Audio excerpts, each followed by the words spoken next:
Sud Radio Auto, l'occasion rêvée. Avec AD, le réseau 2000 garagistes et carrossiers multimarques. Chaque samedi matin sur Sud Radio, avec nos partenaires de Mobility TV, nous essayons pour vous un véhicule sur le marché de l'occasion. Seul rendez-vous de France et de Navarre sur la radio à vous proposer d'essayer un véhicule sur le marché de l'occasion. On va en parler dans un instant, la Toyota RAV4. Mais avant ça, nous revenons sur le marché de l'occasion avec Vincent Ancard. Bonjour à vous. Oui, bonjour. Vous êtes directeur général France d'Autoscout 24. Les voitures les plus recherchées sur le marché de l'occasion, leur âge, leur kilométrage, leur modèle aujourd'hui. Tiens, c'est quoi la voiture type ? Alors, la voiture type qui est recherchée sur Autoscout 24, c'est plutôt des Allemandes. Bon, effectivement, on a une certaine réputation puisque notre origine, effectivement, est allemande. Donc, le premier modèle recherché, c'est la Golf, la Volkswagen Golf. Et puis, suivi de l'Audi A3 et puis, seulement la Renault Clio. Or, c'est la Renault Clio, finalement, qui est la plus vendue en France. Oui. Suivi immédiatement sur la famille des Peugeot, série 200. Elle reste imbattable pour l'instant. Elle a quel âge la voiture qui est en vente sur Autoscout 24 ? Alors, il y a de tout en fait. Donc, il n'y a pas vraiment un âge précis. Je dirais que si on regarde à peu près 50% de l'inventaire qui est en dessous de 100 000 km. Oui. Et puis on trouve des véhicules même plus âgés. On trouve donc jusqu'à 200 000 km. Ça représente à peu près 85% de notre inventaire. Donc il y a même des véhicules encore plus âgés, il y a des véhicules anciens, il y a des véhicules des ancêtres, il y a des young timers. On trouve vraiment de tout. De la collection. Ça, c'est pour l'offre française. Ouais, oui. On a aussi de la collection, si j'ai bien compris. Ça, c'est pour le marché français. Si vous comparez aux autres marchés européens, est-ce qu'il y a une différence notable ? Alors c'est ça qui est assez intéressant d'analyser quand on regarde entre les pays, c'est que finalement le comportement des utilisateurs est grosso modo le même. Donc on retrouve en fait un peu les mêmes phénomènes. Alors les réalisations, effectivement, on cherche effectivement certains types de véhicules, et puis à force de chercher évidemment, on ne trouve pas obligatoirement ce que l'on veut et au prix qu'on veut, et puis finalement on achète finalement ce qui est relativement abondant sur le marché correspondant. Absolument, et puis qui trouve l'équilibre entre le prix, vos moyens, vos envies. Merci beaucoup Vincent Ancard, directeur général France d'Autoscout 24. Sud Radio Auto, l'occasion rêvée.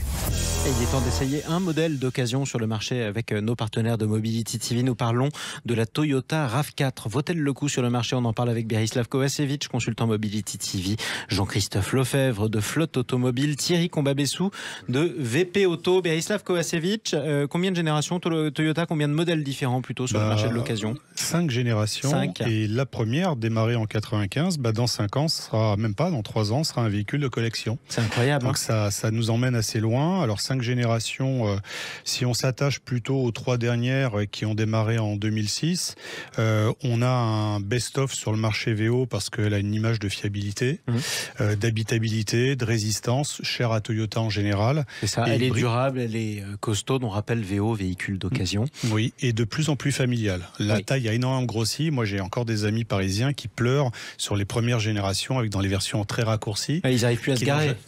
Et oui, parce que les générations suivantes, elles, sont devenues quand même imposantes. Et puis ça ne va pas s'arranger pour eux, puisque la maire de la ville a prévu de supprimer la moitié des places de parking dans leur capitale. Quoi qu'il en soit, la Toyota RAV4, c'est quoi ? C'est une utilisation urbaine malgré tout ? Jean-Christophe Lefebvre ? On peut dire ça sur la première génération. Il y avait une 3 portes. D'ailleurs, il faudrait quand même préciser que la première génération, c'est du Youngtimer, mais c'est des voitures très recherchées. Je ne dis pas de collection, mais la 3 portes, en plus, est très mignonne. Elle a vraiment un beau design, y compris la 5 portes. Et petit à petit, ça s'est banalisé. Aujourd'hui, avec 4,60 m ou un peu plus, la RAV4, c'est que en 4 portes. C'est un espèce de grand machin qui roule. Mais ça, c'est pas super sexy. Oui, on est passé du SUV compact au médium. Voilà, c'est ça. Donc, et en dessous, c'est le CHR. Traduction. Ça s'appelle CHR. Effectivement, mais comme ça, on l'aura. Ça ne veut rien dire, mais c'est un terme. Moi, je dirais que elle est bien. Il y a même une version hybride rechargeable aujourd'hui. Ça peut satisfaire certains types de clientèle. Enfin, elle est donc en occasion depuis 2-3 ans maintenant, ou 2 ans. Absolument. Mais précédemment, il y a des versions avec des moteurs diesel, il y a des versions avec des moteurs essence qui consomment.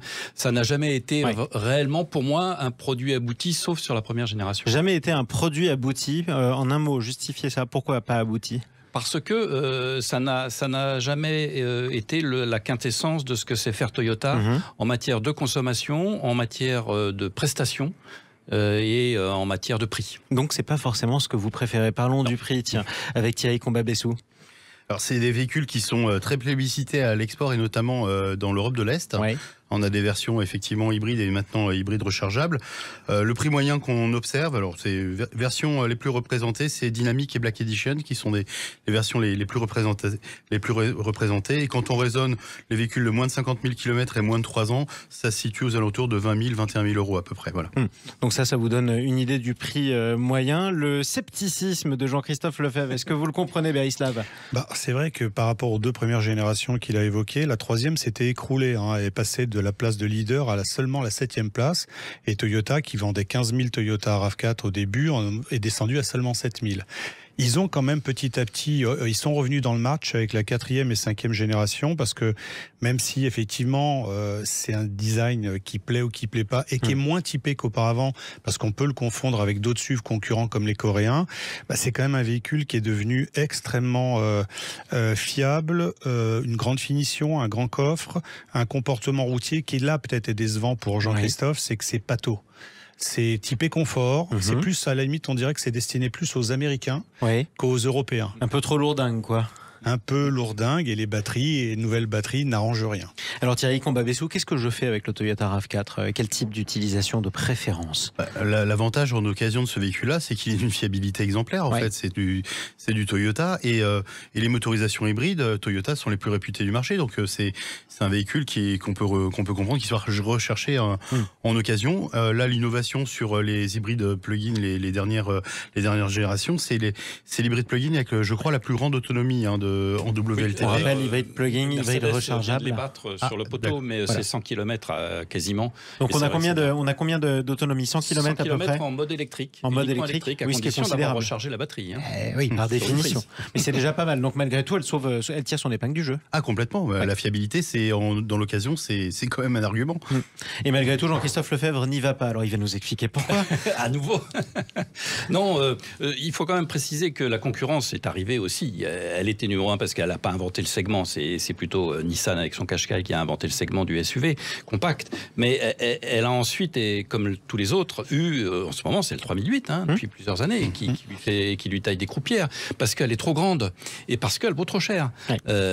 Pour moi, ça, c'est quand même un argument pour quelqu'un qui regarde en occasion. Par définition, sur le marché de l'occasion, c'est quand je ne veux pas forcément mettre le prix que je mettrais sur le marché du neuf. Les prestations, je veux bien les payer, mais pas à un prix exorbitant. Or, la voiture est exorbitante. Et je dirais, dernière chose, autant les plastiques et la qualité de fabrication étaient tout à fait au top niveau il y a 10 ans, autant aujourd'hui, les plastiques qu'on trouve dans cette voiture-là, et donc la dernière génération, c'est pas au niveau de ce que font les concurrents chez Peugeot ou chez Renault. Donc elle a moins bien vieilli que ses concurrentes, si je vous ai bien compris. Tout à fait. Effectivement, et le mot sera passé. Dernière question, peut-être Berislav Kovacevic, et en un mot, qui suis-je si j'ai tout intérêt à jeter mon dévolu sur le Toyota RAV4 ? Très très souvent, un bon père de famille avec au moins 2 enfants. J'ai besoin de place, mais je n'ai plus de monospace. Très clairement, Toyota a fait une croix dessus il y a déjà longtemps. Je veux un produit solide et fiable, donc très clairement, valeur sûre sur le segment de l'occasion. Et c'est déjà ça. Merci à tous les 3 d'avoir essayé le Toyota RAV4. Berislav Kovacevic, Jean-Christophe Lefebvre et Thierry Combabessou. À samedi prochain. Merci.